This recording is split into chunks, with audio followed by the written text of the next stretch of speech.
how to do simple Chrome background customization.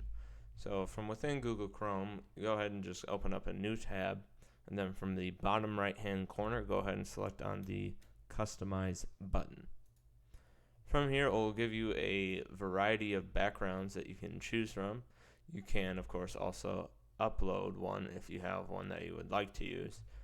For myself, I'm just going to use Earth. That one looks pretty good. And then we can go through here and just look at different space photos. So I like this one.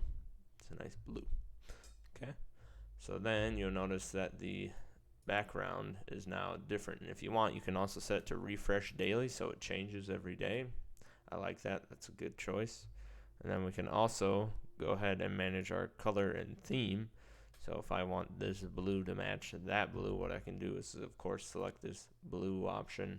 And you notice up here along the top, it changed to a lighter blue. Or if I want to do like a darker red or something, you'll notice the top changed to that. But I prefer the dark or the lighter blue. So that is how you do a quick customization of your background in Google Chrome.